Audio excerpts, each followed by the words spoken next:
Guys, now that I've started the official crafting grind, at least just for a little bit, here are the resources that I'm going to be using. As you can see, I have a lot more soda ash compared to the buckets of sand. That's basically because with seaweed, if you burn them, it turns to soda ash, so I have a little more quantity of that. And buckets of sand are kind of hard to come by. So, for just example purposes, I'm going to show you guys how I do it. Basically, you take 14 of each out. I went to the Edgeville furnace because it's pretty close by with low requirements. You can use either the soda ash or the bucket of sand on the furnace and just turn it into molten glass. Now that alone will give you some crafting experience. You can see I'm getting about 20 each. At low levels this is pretty good, but that's not really where you're getting the majority of your XP from. It will be a big chunk at early levels. As you can see, the XP bar is going up pretty quick, but here's where you're going to be getting most of your XP.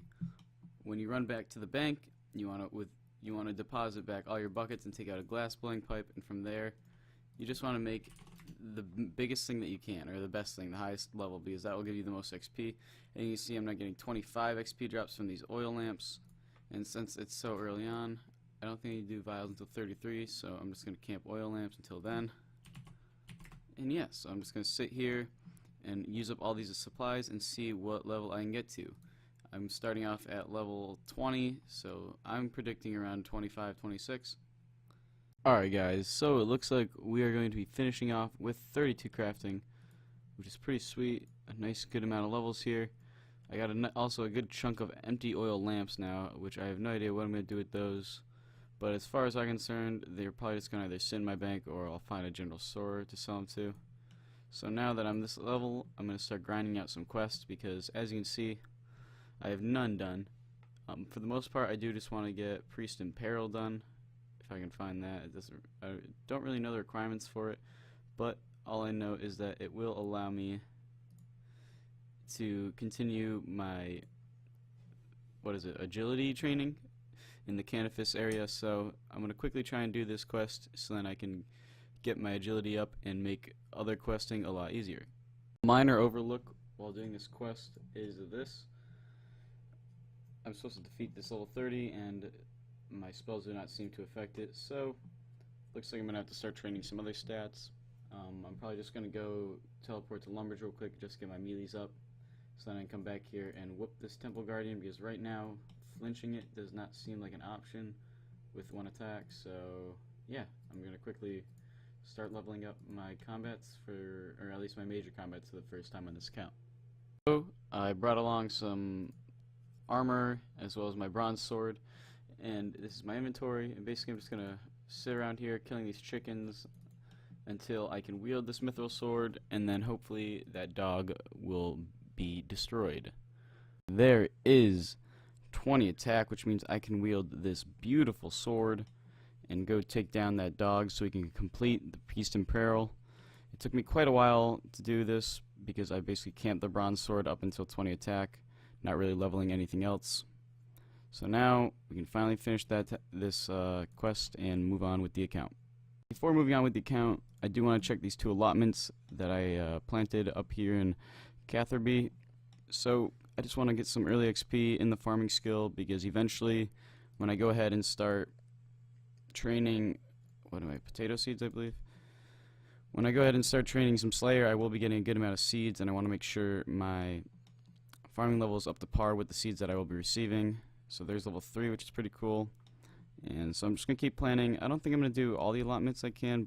For now, I'm just probably going to stick to like 1 or 2, just to make it easy, because I'm not making it too efficient going there every time it is done growing. So I need 2 buckets of compost to pay her. So I believe my compost bin is actually ready, so I can fill those up and I can get a good amount of compost to give to Dantera, and then she'll watch my patches and make sure I don't miss out on any of that crucial early level XP. I just harvested my dump here, and it gives you super compost. And I'm not sure, because I know Vanessa trades compost. I'm not sure if she also does super compost. No, she does regular compost, so I'm definitely going to save the super for myself when I start doing some herbler, or some herb seeds. So the regular compost I'm just going to buy off, and that can go to Dantera, because it doesn't matter what compost you use, and I'd rather save the better stuff for the seeds that I don't want dying, because those are crucial if I plan to make any potions in the future. Right, it's time to dice up this Temple Guardian here. I'm probably just gonna flinch him because he seems to actually be able to put out some damage, but hopefully, I hate waiting to flinch. It's gonna take so long. Alright, I'll get back to you guys when I finally end this Temple Guardian's life. Hey guys, welcome to episode 5 of my Iron Man series. Today's a pretty big episode for a few reasons. So let's start off by looking at our stats real quick. 64 fletching, 64 woodcutting, and 98 fire making. 18k into the big 99, which is a huge milestone in my book at least, because that means this account is finally starting to make some pretty big progress. So, before I get the 99, there is a few things that I want to go through. As you can see, I do have a lot of crates to open, so I'm going to start opening these. Hopefully, I'm really hoping for the pet. I don't know if you can get it from a crate, which is kind of lame, which means I'm out of luck and I'm going to have to wait till next time I come here. But if I don't get a crate, or if I don't get a pet, I at least want the Dragon Axe. That would be a great addition to this set, and since I've gone pretty dry, there is a good amount here. I have a good chance of hopefully getting it. So I'm going to open these up and I will let you guys know if I get anything good.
Guys, so unfortunately I did not get the Dragon Axe.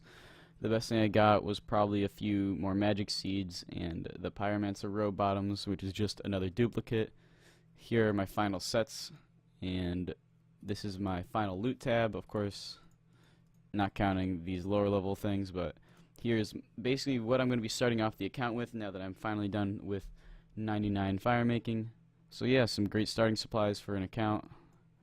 I don't know if I got a single gold bar or if that's just from me pulling it in there. I probably just dragged it in there, so yeah.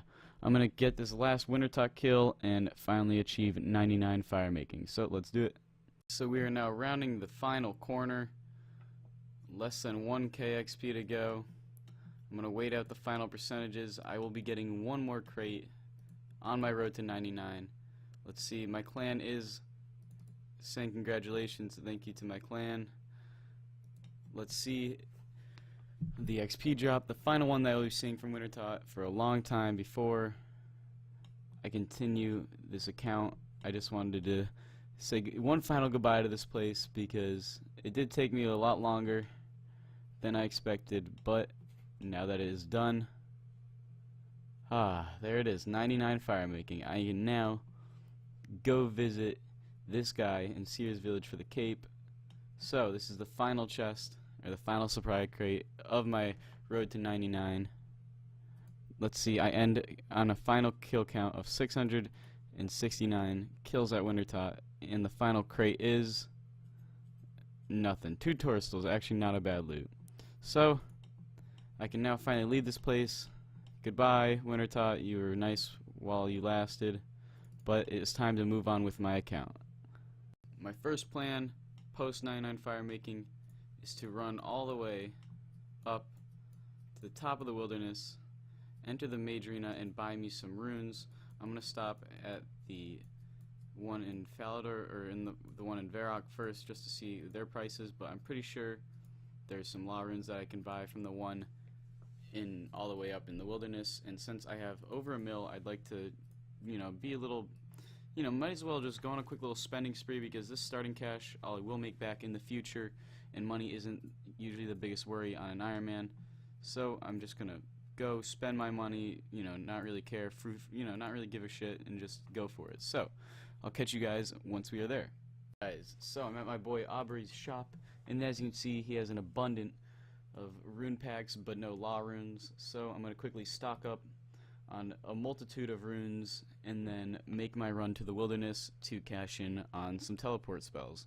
Guys, so I am now in the wilderness on my 10 HP Iron Man for the first time ever, and I'm a little scared because I don't know the wilderness too well as a whole, so I'm hoping no big mobs creep up on me and kill me while I'm out here, because that would definitely suck having to make the walk all the way back.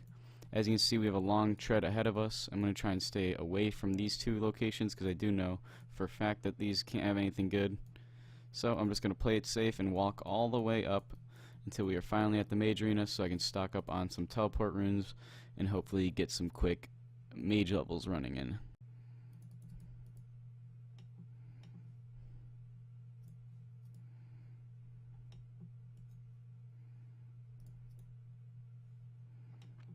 Oh my god.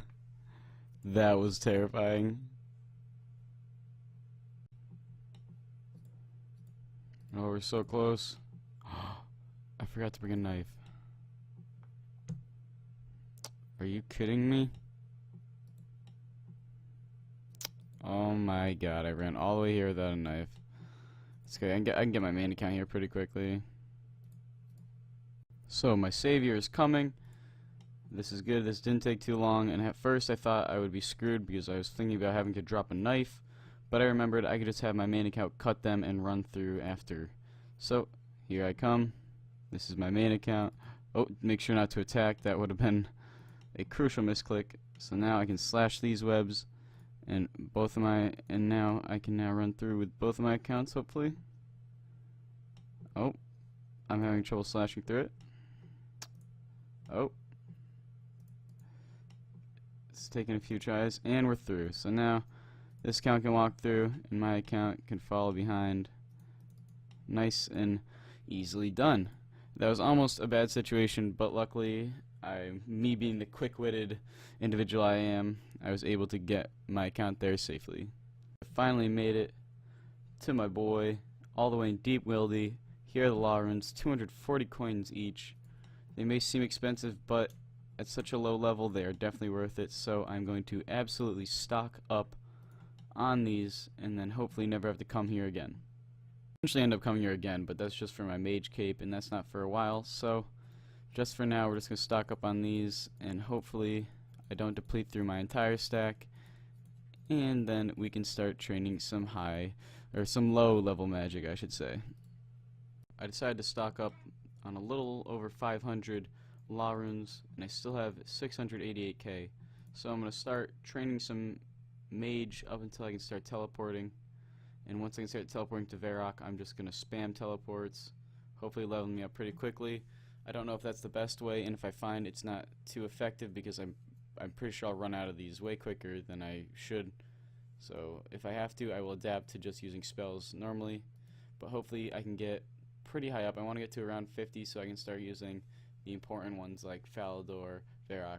But first things first, I do want to get at least somewhat close to Camelot so I can teleport there and get my cloak, my 99 cloak. But if I find myself being too lazy, I may just run there. So yeah, let's get to it. Guys, so I've been training here in Ardoin for a bit. I managed to get all the way up to 34 magic as well as 22 hit points. I think at this point I'm going to take a little break and go restock on some runes. I definitely want to try out killing giants in the catacombs, hill giants in the catacombs, because I heard that is a method. But I'm not sure if it's in the catacombs or if it's in the Edgeville dungeon, but we'll find out. So yeah, I'm gonna go teleport to Varrock because I now have the magic level to do so, and then we can stock up on some runes and see what we can do. Truth, as we climb down the hole and we find it is possible to be accessed, which is a pretty big relief. So now all I have to do is look for the hill giants, which they say they are up here. So I need to walk around very carefully and just find a spot to safeguard. There's also some moss giants here. So I'm going to start off, let's just kill a few moss giants, see if I can get any cool loots. It's pretty awesome down here because you can safe spot a lot of these guys if you do it correctly. Just gotta make sure you do it right, because if you do it wrong, I can probably get one hit by one of these guys. So yeah, ouch. Yeah, so I'm just gonna test around and see if I can find anything cool, and yeah, I'll update you guys with some levels. Guys, so I sat at Moss Giants in the Catacombs until 50 magic. As you can see, I'm now 56. I decided at 50 to go safe spot the nearby Fire Giants. So it was a good idea to do that because I wanted to get the rune Skimmy so I could start using it at level 40 attack.